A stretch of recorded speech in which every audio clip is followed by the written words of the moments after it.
Para você, meu amigo, que bateu as suas metas, cresceu e que está acompanhando esse canal e está implementando tudo que a gente fala, esse episódio não foi feito para você. Pode clicar no botão fechar e sair desse vídeo. Agora, bem, vai matar, né? Agora, você que não bateu a meta desse ano ou gostaria de ter vendido mais ou está no momento de contratar um vendedor, esse é o momento exato para você pensar e refletir em tudo que aconteceu esse ano, porque esse episódio, Lincoln, será os 5 motivos e meio do porquê o seu time de vendas não bateu a meta em 2024. Existem diversos motivos, mas existem 5 motivos e meios principais do porquê um vendedor não bate a meta. Muitas pessoas sabem desses motivos, mas tem alguns deles, eu vou falar que tem 2 em específico, que a maioria das pessoas não sabem, mas eu vejo que quando a empresa muda esses 2 chaves do teu processo comercial, ela engata independente do vendedor que ela contrata. Lincoln, às vezes eu vejo a empresa que ela entra aqui dentro da Prime Video, ou a gente acompanha ela de mercado, ela troca de vendedor, ela muda a marca, ela muda de canal e ela continua não vendendo. Se você trocou 4, 5 vezes de vendedor nos últimos 24 meses e você continua não vendendo, você tem um problema muito mais profundo do que a tua apresentação, do que o pitch de vendas, do que um processo de negociação. Então vamos começar. Qual que você acha que é o principal, Lincoln, motivo do porquê um vendedor não bate a meta? Você Vendedor que ou está a na equipe de cadeira. vendas? Vamos falar um vendedor. Preparo e talvez negligenciar algumas coisas básicas ali de vendas. Tipo, não recontactar aqueles que você já deu perdido no passado, não reaproveitar os leads, ou então acho que mais ou É, menos esses, é. Falou tudo, não falou nada. Falou muito, não falou nada. Vamos lá. Primeiro, vamos falar de coisas absolutas. Planejamento. Ô, Lucas, mas planejamento, a gente planejou que iria bater 100 mil de vendas esse mês. Então planejei, por que eu não bati? Porque quando a gente fala de planejamento, Lincoln, a gente vai desenvolver aspectos que são outputs e inputs. O que são os outputs? São as consequências das ações que eu faço. E os inputs são as ações que eu realizo. Então eu preciso ter métricas, indicadores e objetivos dentro desses 2 aspectos. Quando a gente fala do processo de vendas para empresas de terceirização, prestadores de serviço em geral, eu primeiro tenho que olhar qual o output que eu quero. Então, nesse caso aqui, 100 mil de vendas, certo? E agora eu preciso começar a olhar o que eu preciso fazer para chegar nesses 100 mil de vendas. Não adianta eu colocar essa meta no vendedor e fazer o vai maluco, agora vai correr atrás de 100 mil. Até porque o que vai influenciar dentro desses 100 mil? 2 aspectos super importantes, que é o seu ticket médio e a sua taxa de conversão. Esse aqui você vai ter que olhar para o histórico e vai ter que entender. Porque quando a gente fala de 100 mil de vendas, pode ser um cliente que bata 100 mil, ou se, por exemplo, você vende serviço de limpeza a 5 mil reais, vão ser 20 clientes para você atingir 100 mil. Fechar 20 e fechar 1 são estratégias totalmente diferentes. Quando você entende qual que é o seu ticket médio, você fala que o meu ticket médio é de 100 mil reais. Então, em média, os contratos que eu vendo são de 100 mil reais. Ok, você sabe que um contrato vai fazer você bater a sua meta. Só que você tem que mirar em contratos grandes. Então, o seu ICP, né, o seu perfil de cliente ideal, tem que ser esses contratos grandes. Se você está falando com empresas pequenas, você já sabe que elas não vão trazer esse ticket médio para você. E a sua taxa de conversão? Nos últimos 100 contratos que você, das propostas e negociações que você fez, quantas você fechou? Pô, Lucas, das últimas 100, eu fechei 10. Legal, então minha taxa de conversão, 10%. E vamos falar que o nosso ticket médio aqui também é de 10 mil reais. Legal, então você já sabe que você precisa bater 100 mil de vendas, só que olhando para o teu histórico passado, você vai fazer a sua projeção de resultados futuros. Lincoln, se eu sei que meu ticket médio é de 10 mil e minha taxa de conversão é de 10%, peraí, eu preciso então, para conseguir chegar a 100 mil de vendas, eu preciso vender 10 contratos, 10 novos clientes. Se eu sei que a minha taxa de conversão ela é de 10%, eu preciso fazer quantas reuniões? 100 reuniões. Beleza. Eu preciso bater 100 mil. Essa é a meta do vendedor. Mas aonde o vendedor precisa estar focado? É em vender 100 mil? Não. É em fazer o quê? Fazer as reuniões, as 100 vendas. reuniões. Ele precisa fazer... Essa é a meta dele. Se a gente divide um mês em 20 dias, ele vai pegar 100, vai dividir por 20 Ele sabe o volume de reuniões que ele precisa fazer. Ele precisa, se tem 20 dias, ele precisa fazer 5 reuniões todos os dias. Todos os dias. Se ele sabe que, pô, dá para um vendedor fazer 5 reuniões todos os dias? Presenciais. Vamos pensar no mercado de prestação de serviço. Não dá. É impossível. Então, esse gestor já sabe que ele precisa contratar mais um vendedor. Só que ele sabe também que a cada... Vamos falar que ele tem uma plataforma, ele faz prospecção ativa, ele tem diversos canais, certo? Só que ele sabe que a cada 5 leads que chegam, um desmarca, dá no-show lá. Não aparece, desmarca e não aparece mais. Ou seja, ele tem 20% de no-show. Ou seja, ele agora já sabe que ele precisa gerar 20% a mais de reuniões para que 120 leads, porque ele já sabe que quando ele gerar essas 120 oportunidades, 20 vão morrer no meio do caminho, ele vai conseguir 100, esse 100 vai conseguir 10% de conversão, vai fechar 10 clientes com ticket médio de 10 mil reais. E ele vai bater. Mas a meta tem que estar em fazer as 100 reuniões. E a meta do marketing, ou seja, quem seja responsável pelo time de oportunidades, é de gerar no mínimo 120 oportunidades. Essa é a meta. E o vendedor ele tem que se preocupar também em agendar essas 120 reuniões. Né? Elas têm que acontecer. Porque se ele não agendar, não acontece. Não acontece nem a reunião e nem o show. Isso. Tem que acontecer. Fazer 100 reuniões. Se não fizer, não vai bater. Não vai bater. E ele tem que levar em consideração ainda algo que é importante, que é o ciclo de vendas. Se, desde o momento do agendamento da reunião até o momento de fechar, demora 30 dias, eu já sei que o resultado do meu mês atual é consequência do que eu fiz no mês passado. E se eu sei que o meu volume de oportunidades gerados no mês reflete as ações de marketing que eu fiz no mês retrasado, opa, eu sei que eu vou fazer um trabalho de marketing em agosto, que vai me gerar reuniões em setembro, que vão me gerar vendas em outubro. Pronto, planejamento. Quando eu não tenho esse planejamento, esse alinhamento entre o time de vendas, marketing, leads e vendedores, pronto, eu fico trabalhando no modo automático, consequentemente eu vou criando dezenas de frustrações. Porque eu falo, Lincoln, esse mês a gente vai bater a meta, não vai? Aí você vai falar o que pra mim? Vamos. Só que se eu não fiz o trabalho de 2 meses atrás de fazer as estratégias de marketing, prospecção, gerar as reuniões para esse mês não vai acontecer. Não vai. Então, o primeiro ponto é falta de planejamento, é falta de ter clareza dos indicadores, definir os indicadores, definir as metas de input e de output para que os outputs aconteçam. Então, para 2025, fazer um planejamento adequado e compartilhar isso e cascatear isso para o seu time de vendas, de marketing e os fornecedores que cuidam também dessa parte de geração de demanda. Segundo ponto do porquê o vendedor não consegue atingir a meta, Lincoln, que é um assunto que nós dominamos muito, que é demanda. Você pode ter o melhor vendedor, você pode ter o melhor CRM, você pode ter a melhor empresa com preço muito baixo. Se o cliente não chegar até você, se você não falar com o cliente, com o comprador ou com o síndico, nada disso importa.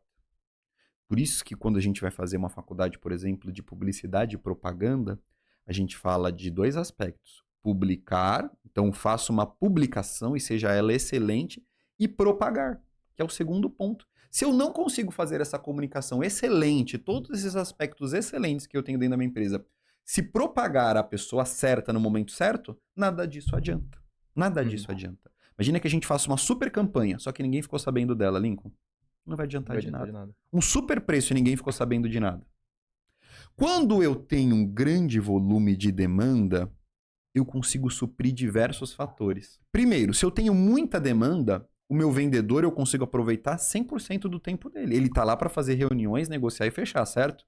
Se eu tenho muita demanda, ele vai estar fazendo aquilo que ele é melhor. Ele não vai estar gastando tempo fazendo aquilo que não é a maior habilidade dele, que no caso, forçá-lo a prospectar.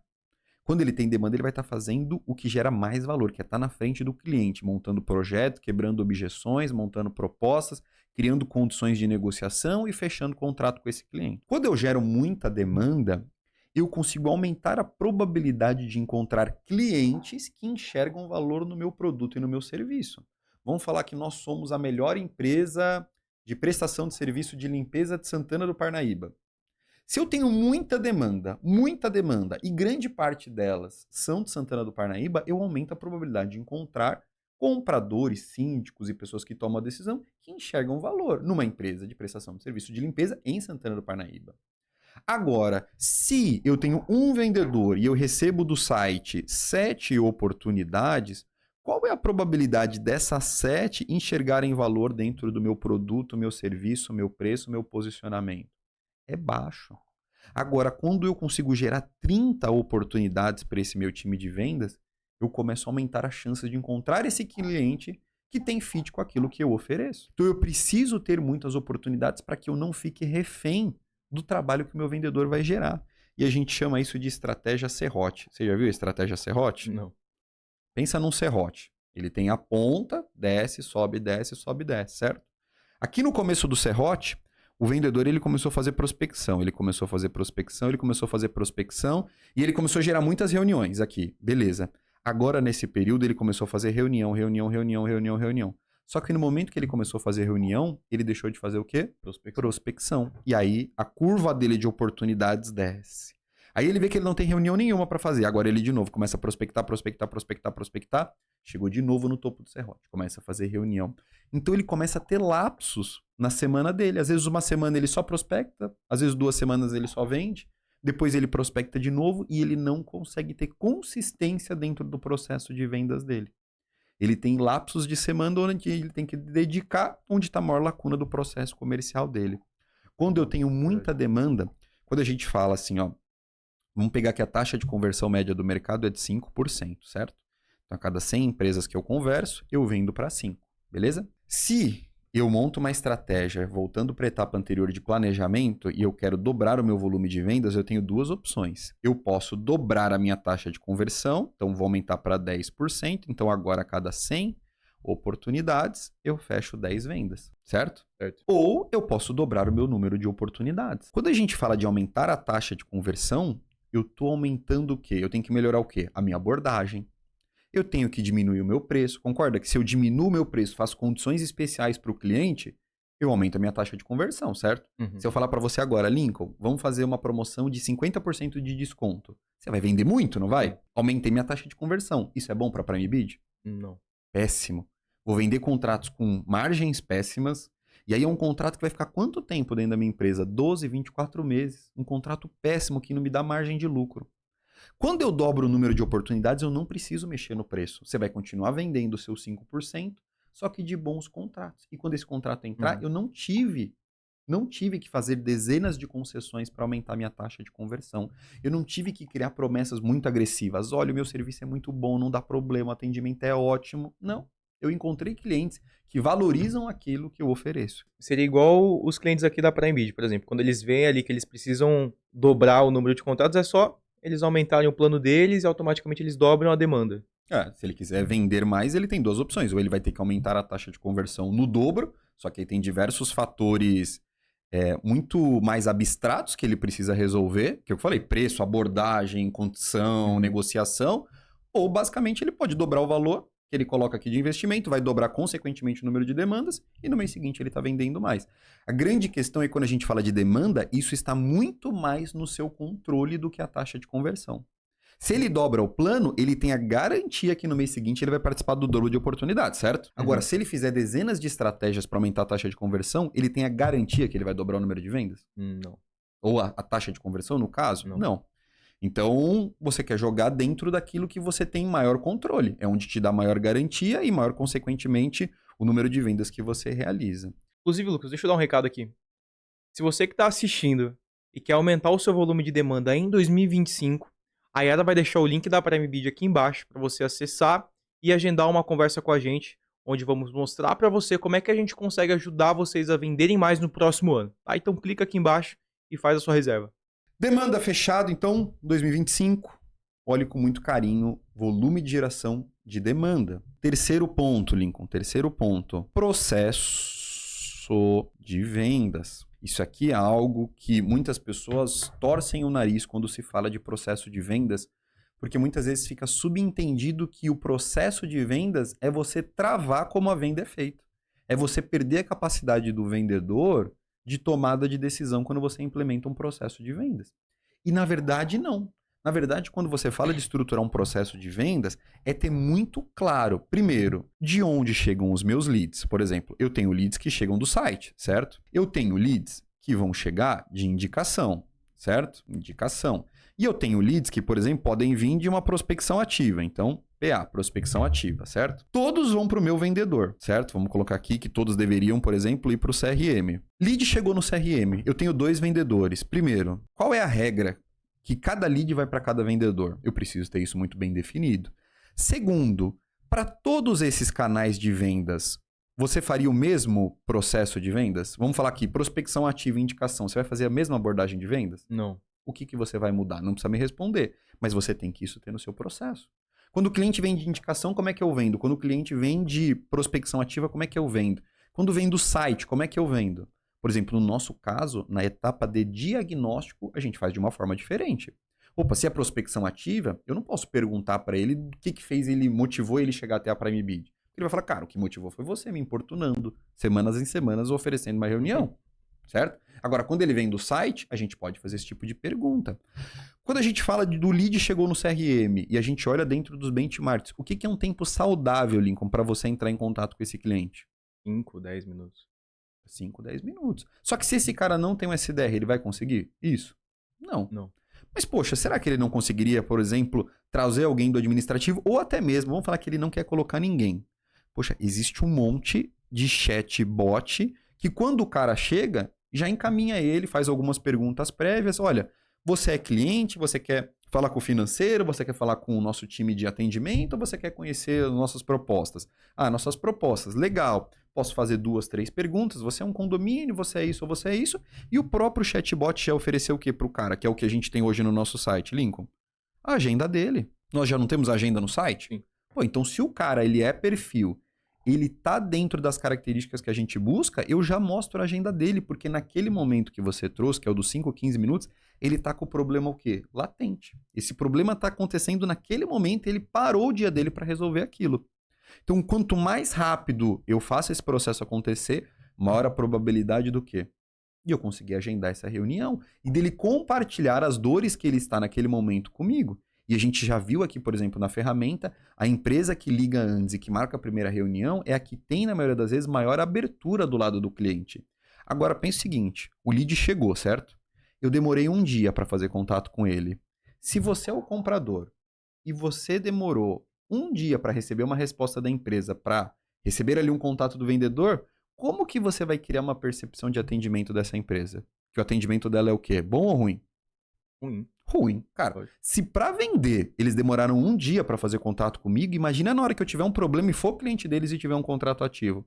Ferrou. Então, no processo de vendas, você já começa a demonstrar para o cliente como é que é o teu modelo de atendimento, quais são os seus valores, e já começar a surpreender o cliente. Do cliente fala assim, caramba, em 5 minutos os caras já me ligaram e já marcaram uma reunião e já entenderam qual que é o meu problema. Quando eu tenho um processo de vendas, aqui na hora de uma reunião, por exemplo, eu não vou montar um script para o meu vendedor. Mas o que eu preciso ter muito claro, Lincoln? A minha estrutura de vendas. Por onde que eu começo? Eu faço rapport com o cliente no começo? Quais as perguntas que são importantes que eu faça para ele? Qual que é a estrutura dessa pergunta? Poxa, eu vou usar um spin selling, então vou fazer pergunta de situação, vou fazer pergunta de problema, vou fazer pergunta de implicação. Como que é o começo da minha reunião? Ou não, eu vou abrir um PPT e vou começar a ficar falando da minha empresa 30 minutos. Porque qual que é um insight que a gente tem, uma obrigação que a gente tem no começo da reunião? Engajar o cliente. O começo da reunião é o momento mais importante onde o cliente está com atenção plena em você. Então, se você pega esse começo da reunião e você começa a falar de quantos anos tem a sua empresa, quem é o fundador e tudo, você jogou a sua pior informação para o cliente no momento que ele dedicou mais atenção para você. Se eu não tenho esse processo muito bem desenhado, opa, peraí, como é que funciona a nossa reunião? Primeiro a gente começa numa etapa de diagnóstico, a gente vai fazer essa pergunta. Depois a gente vai para uma etapa de implicação aqui na hora da reunião. Eu quero que ele entenda todos esses problemas que ele tem na empresa, o que isso pode gerar de resultado negativo para ele. Nem só para a empresa, para ele como profissional. Depois que eu criei o problema e a implicação, eu vou mostrar agora a solução. Tudo que ele pode colher de benefício se ele contratar, se ele terceirizar o serviço com a minha empresa. Se ele contratar a minha solução. Beleza, agora eu vou começar a mapear todas as objeções dele do porquê que ele ainda não contratou uma empresa como a minha. O que, que ele tem de objeção? Legal, agora que eu mapeei todas as objeções, eu fecho essa etapa. Cliente, você acredita que a nossa solução já atende 100% dentro de todos os problemas que você me falou? Lucas, sim. Não ficou nenhuma objeção? Não, legal, agora vamos começar a falar de preço. Aí eu fecho a etapa, apresentação da solução, começo a falar de preço, começo a falar de contrato, começo a falar de negociação. Mas eu preciso ter um processo. Beleza, depois que a minha reunião acabou, que materiais que eu vou mandar para ele? Eu vou mandar a proposta, eu vou mandar as minhas certidões negativas, eu vou mandar minuta de contrato, eu vou mandar um case, eu vou mandar um case por segmento, eu vou mandar todos os cases de forma aleatória. Se eu não tenho esses processos, cada vendedor faz de um jeito. Se cada vendedor faz de um jeito, Lincoln, eu não tenho padronização. Se eu não tenho padronização, eu não consigo avaliar os dados. E se eu não consigo avaliar os dados, eu tenho dificuldade de tomar boas decisões para gerenciar o meu time e guiar o meu time para que seja atingido as metas. Então, terceiro ponto, processo de vendas. Minimamente desenhado, não precisa montar um playbook gigantesco, mas minimamente o que acontece em cada etapa, qual que é o gatilho de passagem, o que é esperado do outro lado, quando que eu passo para a negociação, quando eu não passo. Se isso está bem definido, o vendedor começa a fazer um processo incremental de melhoria desse processo. E as reuniões acontecem de forma muito mais clara. Quarto ponto agora, que isso está muito ligado com o terceiro ponto, Lincoln, que é liderança. E aí, quem está assistindo agora e for gestor, muito provavelmente não vai gostar dessa etapa. Mas qual que é o indicador do líder, Lincoln? Como que a gente avalia um líder, se ele é bom ou se ele é ruim? E ele sabe o que está acontecendo na operação dele. Legal, ele sabe o que está acontecendo e todo mês não bate a meta. Ele é um bom líder, então. Não, ele sabe e com base nessa informação ele sabe também o que fazer em cima Líder disso. bom é que faz o time bater meta. É isso. O resultado do líder, vamos pensar resultado de vendas de um líder, é a composição do time dele. Se ele tem um time de 5 pessoas e só uma bate meta, mas essa meta que essa uma pessoa bate é um all-star, uma baita meta, e todo o resto não bate meta, ele é um bom líder? Não. Não, ele tem a sorte de ter um bom vendedor, mas ele não é um bom líder. O líder bom é aquele que faz o time dele bater meta. O resultado do líder é a média do resultado dos liderados. É simples. Se você comissionar o gestor de vendas por outro resultado que não seja esse, qual que é a motivação desse gestor de vendas dele querer treinar as pessoas que estão lá dentro? É baixa. Quando a gente fala de um processo de liderança, qual que é a estrutura básica? Primeiro, contratar bem, alinhado com o que você busca hoje do seu time. Depois, treinar. Depois que eu treinei adequadamente, avaliar. Depois de avaliar bem, promover ou recompensar adequadamente ou demitir. Esse é o trabalho do líder. Se eu contrato bem, todo o meu trabalho de baixo diminui. Fiz um bom treinamento, tudo que está embaixo também diminui a minha carga de esforço. Se eu sei avaliar adequadamente, se eu sei avaliar o Lincoln não só pelo resultado de vendas, que é o que a maioria acaba avaliando, eu avalio se aquele vendedor é bom ou não pelo resultado de vendas. Aí, para mim, muda a situação. Eu não avalio o vendedor pelo resultado de vendas. Mas sim, se ele está seguindo o processo. E se os outputs dele refletem o volume de outputs. Se você fizer, Lincoln, se eu combinei com você, é do meu time, de você fazer 100 vendas, 100 reuniões, seguir o processo, abordar as empresas da maneira que a gente combinou, seguir tudo aquilo que a gente combinou e não estiver vendendo, opa, calma aí, eu preciso rever o processo. O processo que a gente está seguindo não está atendendo às expectativas. Pode ser o lead, pode ser diversos fatores. Então, assim, o resultado ele é uma métrica importante, lógico que você não vai desconsiderar, mas ele não pode ser o único. Se eu treino meu time muito bem, eu consigo avaliar esse time. Eu vou avaliar por número de reuniões, por taxa de conversão, pelo número de no-shows, pelo ticket médio, se isso é uma métrica importante. Avaliei que tem pontos importantes de melhoria. O que eu preciso fazer? Eu vou treinar esse cara de novo. Treinei. Lincoln, precisamos melhorar a abordagem. Melhoramos a abordagem? Agora eu vou te avaliar. Melhoramos. Legal. Consequentemente, o resultado veio, eu te promovo ou te recompenso. Certo? Beleza. Ou não. Te treinei, te avaliei, não deu certo. Você não está seguindo o processo. Avaliei de novo, você continua não seguindo o processo. Te treinei de novo. Avaliei pela terceira vez, você continua não seguindo o processo. Qual etapa que você vai? Demissão. Um líder pode ser tão ruim quando ele é complacente com o time. Porque às vezes você tem 4 pessoas. 3 estão batendo a meta, mas o quarto cara não bate, mas ele tem uma energia bacana, ele dá bom dia para todo mundo, ele é muito legal. Eu sou um líder complacente, eu deixo esse cara dentro da empresa. Só que qual é o discurso que eu deixo lá dentro? O resultado não é tão importante, que a gente não está comprometido tanto com o resultado. Quando você não pune os ruins, você pune os bons. Então, esse é o trabalho do líder. Esse é o trabalho do líder ali no dia a dia. Legal. Vamos para o quinto aspecto. Quinto aspecto é ferramenta. Contrato o melhor vendedor. Contrato o melhor vendedor, Lincoln. Eu pego um budget e contrato o melhor vendedor que eu posso. Pago um baita salário. Só que aí eu já falo, pô, Lincoln, você já ganha muito aqui dentro. Cara, você ainda quer pedir mais coisa? Só que eu não dou pro cara CRM, eu não dou para ele uma boa apresentação, eu não dou para ele dados sobre o processo, eu não dou para ele oportunidades, eu não coloco ele, por exemplo, em eventos, eu não dou nada para ele. Já que eu te pago um bom salário, você vai ficar cru. O que vai acontecer com esse vendedor? Você vai estar pagando um baita salário e ele vai ter que fazer o trabalho que a ferramenta poderia estar fazendo por ele. Se ele não tem um CRM que ajuda ele a organizar a parte de tarefas dele, de medir os resultados dele, não tem indicador, o gestor não consegue, consequentemente, fazer um bom trabalho de gestão dele, ele não sabe em qual etapa do processo que ele está perdendo as oportunidades, ou ele nem recebe oportunidades, você vai estar pegando o baita salário dele, que seja aí 15 mil reais, e ele vai estar gastando grande parte desse salário fazendo tarefas que a ferramenta poderia fazer. Por exemplo, nós temos hoje uma ferramenta chamada TLDV aqui dentro, que vê e grava todas as suas reuniões, certo? Ela já consegue me gerar insights de quem são os concorrentes que para quem você está perdendo, quais são as principais objeções dos clientes do outro lado, como é que é a sua apresentação, quanto tempo que você fala e quanto tempo que o cliente fala, me dá diversos aspectos. Essa ferramenta economiza qual tempo? O meu e o teu. Quanto tempo eu demoraria para ficar escutando 10 reuniões suas para ficar fazendo isso? Talvez 10, 20 horas. Ela faz isso em 15 minutos. Eu estou comprando tempo, eu não estou comprando ferramenta. Eu consigo fazer isso, mas a ferramenta me permite vender o meu tempo a um valor mais caro naquilo que eu sou muito bom. E a ferramenta supre o meu time. Então, analise as ferramentas que você está dando para o seu time. Eu sempre fui do discurso, Lincoln, que eu prefiro ter um vendedor com 100% das ferramentas, 100% das ferramentas, do que ter 2 vendedores enxuto. O cara não tem nada, tá jogando pelado lá dentro do processo de vendas. Tá? E vamos para o último aspecto, 5,5, que a Yara perguntou o que é o 5,5, que esse é muito destinado até mesmo ao mercado de terceirização e o mercado de prestação de serviço que eu acabo acompanhando, que é dificuldade ou ausência de posicionamento. Lincoln, vou te contar uma história triste agora, tá?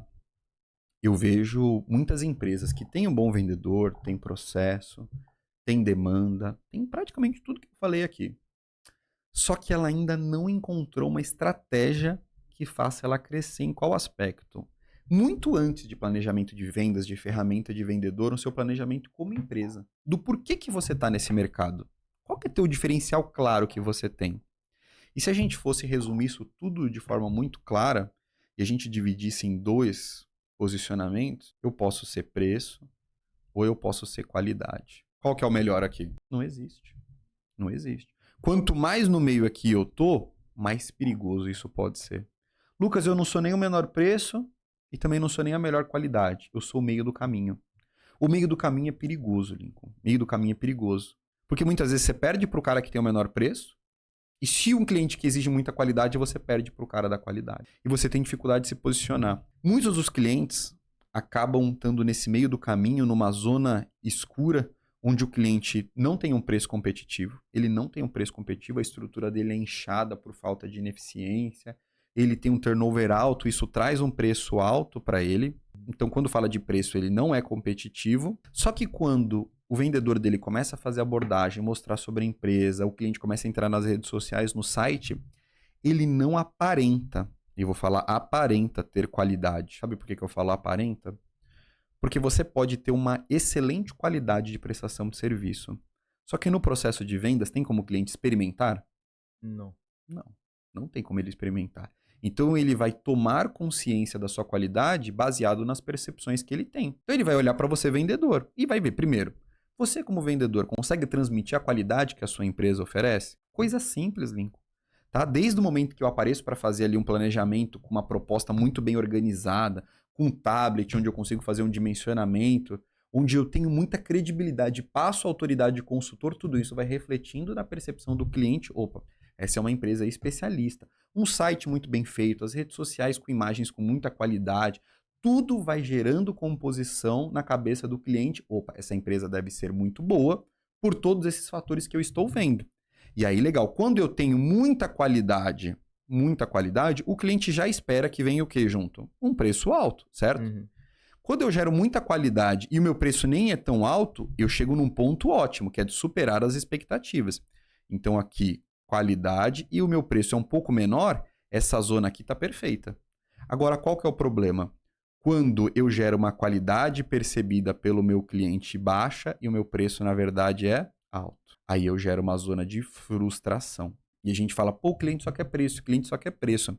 E isso é uma grande realidade. Então, para esse cara que se posicionou estrategicamente, montou a empresa dele pensando em ter um preço muito competitivo, e aí eu vou fazer um disclaimer aqui antes que vocês me matem no comentário, eu não estou falando de um preço que você deixe de pagar os impostos. Mas você pode se posicionar estrategicamente para ser competitivo em preço. Eu vou ter uma estrutura enxuta, eu vou ser muito rigoroso nos meus processos, eu vou contratar uma equipe que não vai ser uma equipe all-star, tão cara. Tudo que eu puder enxugar, eu vou enxugar. Eu não vou oferecer a melhor qualidade no serviço, mas o meu preço vai ser baixo em compensação. Legal, me posicionei toda a estratégia para ter um preço competitivo, beleza? Então, quando eu for disputar, eu já vou falar muito para o cliente. Cliente, olha, o meu preço ele é menor do mercado, a gente está abaixo da média do mercado, porque a gente ganha em eficiência, a gente ganha em ter processos, a gente ganha em ser uma empresa ágil, a gente investe muito em inteligência artificial e tecnologia para substituir as pessoas e XYZ. Meu posicionamento é ser a empresa com o preço mais competitivo do mercado. Tá claro. O da qualidade é a mesma coisa. Olha, meu custo é muito mais caro que o dos outros porque eu invisto nisso, e isso gera para você de valor tudo isso daqui, ó, que eu te contei aqui na hora da reunião. Agora, o meio do caminho é perigoso. Eu ter um preço médio ou alto e também não gerar a qualidade. Então, você que está do outro lado, entenda qual que é o seu posicionamento. Se você é qualidade, invista em percepção do valor, para que ele entenda. Eu brinco, Lincoln, que é igual você comprar uma aliança de casamento para a Yara, linda, de ouro, brilhante, só que você entregar ela na sacola de mercado. Vai gerar zero percepção de valor. Pode ser a aliança mais cara do mundo. Se vier na sacola de mercado, ela vai odiar. Então, essa embalagem que você vai entregar o seu serviço ou o seu produto, ela é tão importante quanto a entrega. Só que também não adianta nada a embalagem ser maravilhosa se na hora de você entregar e o cliente receber o seu produto ou o seu serviço, e esse serviço é péssimo. Ser péssimo. O que vai acontecer? Frustração do outro lado do cliente.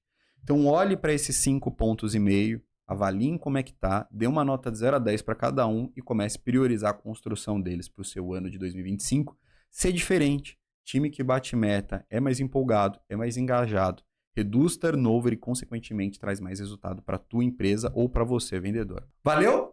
Fechado? Se inscreva no canal, deixe seu comentário, qual é o tipo de conteúdo que você gosta. Yara, mais da metade das pessoas que nos assistem não se inscrevem nesse canal. Eu estou quase desistindo de fazer esses benditos desses vídeos. Se o resultado aqui de número de inscritos não subirem, e número de curtidas e tudo mais que essas métricas que você me cobra. E aqui embaixo vai ter aqui informações sobre a Prime Bid. Se você quer resolver o teu problema de demanda, vai ter informações aqui sobre também as redes sociais, caso você queira fazer mais algum tipo de contato. E é isso. Valeu, até o próximo episódio.